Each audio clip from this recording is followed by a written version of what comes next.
To question number 4. The figure below shows graphs of the fixed cost function, total cost function. There's a fixed cost function, total cost function, and the total revenue function for a certain commodity. That's the total revenue, that's the total cost, and that is the fixed cost right there.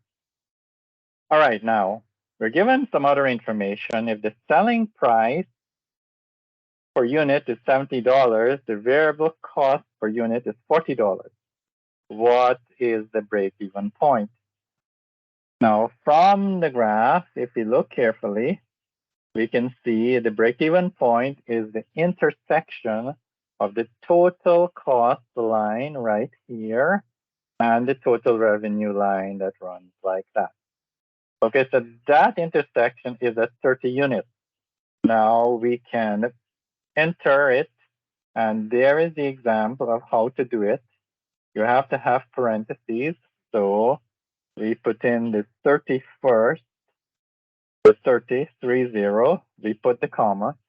Now to find the total revenue or the revenue for 30 units, we take 30 and we multiply it by 70, meaning the price per unit. So we go 30 times 70, and that gives us 2100 or 2100. So next to this, we put 2100, and that would be correct. Please do not put a comma between the 2 and the 1. That will cause massive confusion, and it will be marked incorrect. So that is the answer there. Now, what are the fixed costs? And the fixed cost is this horizontal line right there. Now, as you can see, it's not very easy to read the number over there. So we can use the break-even point, the 30 units. We can use this selling price here of $70 and this variable cost of 40. So let's go and let's use the calculator. So we go second 6. Now this is only being done because this reading is not very clear. So you don't want to guess and get it wrong. So the fixed cost is what we will compute. The variable cost is right here. It is 40. So 40, and we click on enter. The next P is the selling price.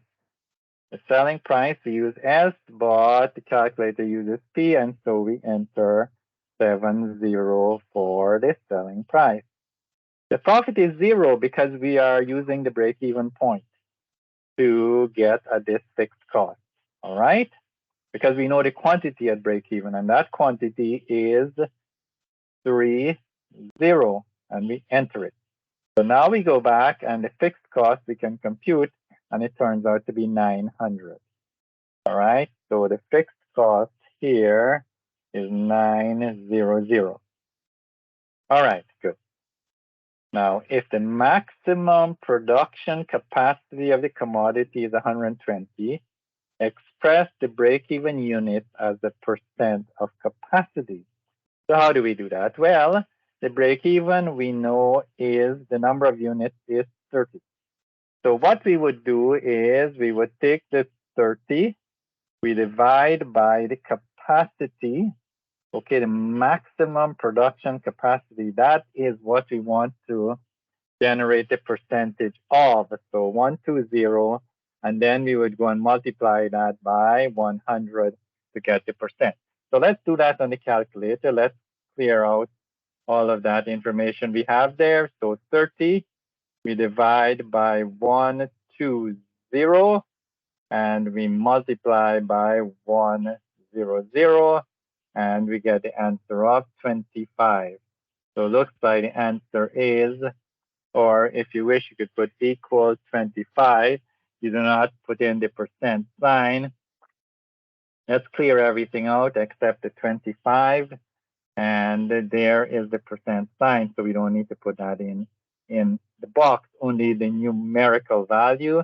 We submit this, and we will see if our answers are correct. And indeed, they are correct.